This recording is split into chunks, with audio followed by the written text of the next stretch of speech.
Brought to you by Charity Mobile. Switch to the phone company that supports your beliefs. All plans start under $50 before taxes and surcharges. Use promo code TRADITION at CharityMobile.com for a special offer. I suppose we should give credit where it's due. A German theologian published an article on the official website for the news out of the dioceses of Germany, out of the National Bishops' Conference of Germany. When they publish something, it can be safely seen to be an endorsement. So we should give credit where it's due when they try. And they try here to give to ask for a solution to a real problem. Women's religious orders have been getting annihilated by bishops and by the Vatican, usually around property issues. There's usually some problem in the community, or one is fabricated in the media, as in the case of the nuns in Arlington, Texas. And then it's blown way out of proportion and then used as an excuse to essentially crush the order. That has happened time and again. In 2023 and 2024, I ran out of variations of headlines and video titles to talk about stories that were happening from around the world. It was so widespread. And there was always property core to this. The bishop trying to seize the property of the nuns. The church views that property as, of course, the church's property. But you start getting into some very kind of canonical and secular legal problems when you start having the various dicasteries for religious life and the various bishops' conferences intervening in the life of these convents to try to take their property. You start getting some very legal problems. And many of these cases have ended up in the secular courts. And in some jurisdictions, the secular courts don't want to get involved in church business. And in other places, they're more than happy to. These stories often involve accusations being fabricated out of thin air against nuns, like in Arlington, Texas. Virtually every single thing that the nuns were accused of turned out to be nonsense, is the family-friendly word I can use. Either I want to use a stronger one. The Mother Superior was accused of having had illicit relations of the flesh with a priest, except his own bishop and investigated the priest and found out nothing had happened, that it was nonsense. And yet barely the media touched it. But they were happy to run with the accusations against her. And one German theologian tries to do something good here. And there's a lot of good in what he's saying. But he also buys into the lies said about virtually all these women's religious groups, including that some of them are schismatic. I would caution people into thinking that these groups are schismatic when their bishops are almost to a person, some of the worst bishops in the church, who seem to have a hobby of trying to annihilate belief and piety in their parishes and in their dioceses in the name of the new synodal religion. So we go to katholisch.de. For this headline, there is a need for reform in the way the church deals with religious women. He is absolutely correct in that. There is need for reform. Probably not how he thinks of it, because he, spoiler alert, celebrates Pope Leo and before him Pope Francis appointing women to head the dicastery that oversees religious life.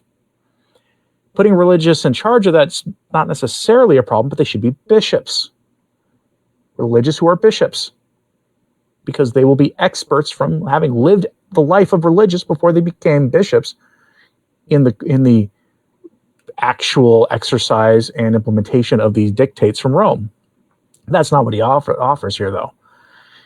Instead, he's just happy that these are nuns, and unfortunately, the ones that were appointed by first Francis and Leo were awful. They were absolutely like modernists, without any filter. They were total modernists.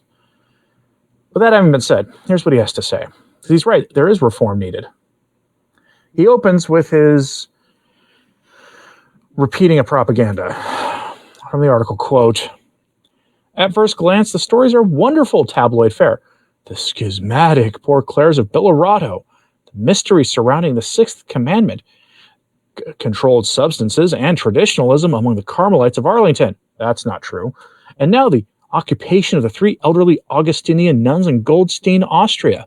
Then there are less glamorous cases, such as those in Ravello in southern Italy and Pienza in Tuscany. Each individual case is unique. What these cases have in common is that they involve women's orders. Comparable cases among men's orders, especially with this frequency, are hard to find.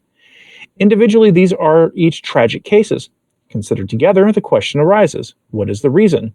The situation of women religious is latently precarious, not primarily due to the order's assets, which are not personal, but rather the church's assets.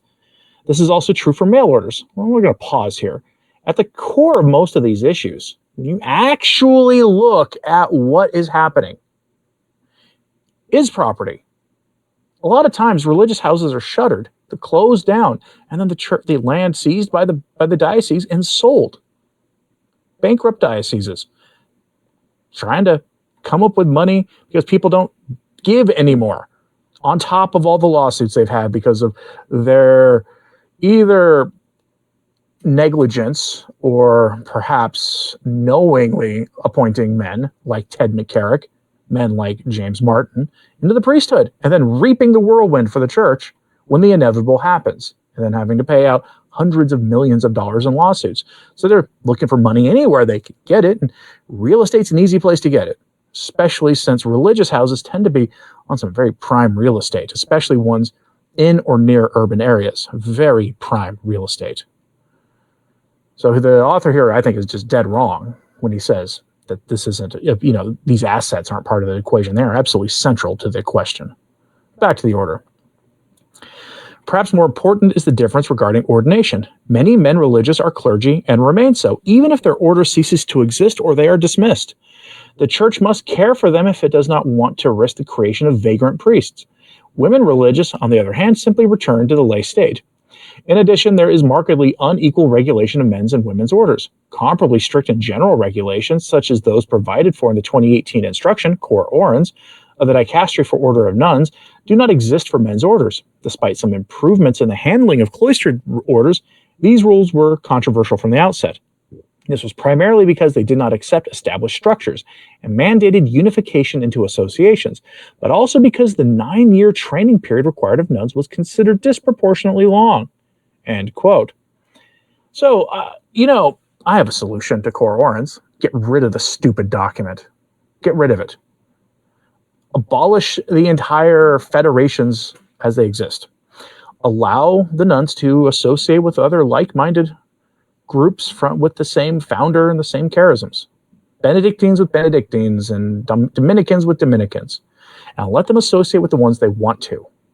Either because they have a common lineage. You'll find some orders of Benedictines were founded by the same founder, essentially, who, not Benedict, but some other founder who, say, came to the United States, for example, from Germany or some other place in Europe, Switzerland, and plotted various monasteries for Benedictines in the central U.S., like is common in my area, or other such things.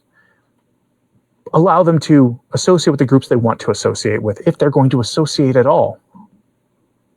Instead of making traditionalist religious houses and conservative religious houses be in the same association, same confederation, same congress with progressive synodalist ones.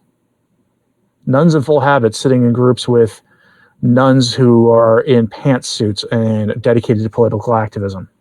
It was a disaster in the making. They knew it would be. It almost looks like this was on purpose. And it may have been. The way administrators, often bishops, are appointed from outside repeatedly cause conflict. There are therefore many reasons that can lead to conflicts. After almost 10 years, it would be time to examine the regulations of Cor Orans and the treatment of women's religious orders in general. There is a glimmer of hope. Since January, a nun, Simona Brambilla, has headed the dicastery for the order. Pope Leo XIV appointed another, Tiziana Merletti, as secretary. 2 women in key positions in the Vatican who can initiate change. This is urgently needed. The cases of Arlington, Bellarado, and Goldstein, as different as they are, should not be dismissed as mere curious stories, but rather as opportunity to fundamentally reflect on and better regulate the Church's treatment of its women religious. End quote. And I do, of course, disagree with him on the appointment of those women as a good thing. It would be far less problematic if they were like key advisors to the cardinal who runs the dicastery. But, we are now in the new synodal church where all these old ideas of who can properly run a dicastery are tossed out the window for being exclusionary. Curious what you think of this. Let me know in the comments. Do you think he's on the right track? Do you think I'm being too harsh there? We need to get with the times and be more inclusive? Do you think, like me, that at least it's good that these bishops are acknowledging a problem and nothing that they really recommended was overtly heretical, but was a problem that they just acknowledged the official line on these stories, which were mostly nonsense? Again, I really want to use a stronger word than nonsense. Let me know what you think of this in the comments, please. Like and subscribe if you haven't. It does help. Sharing this on social media helps too. And as always, pray for the church. I'm Anthony Stine. Ave Maria.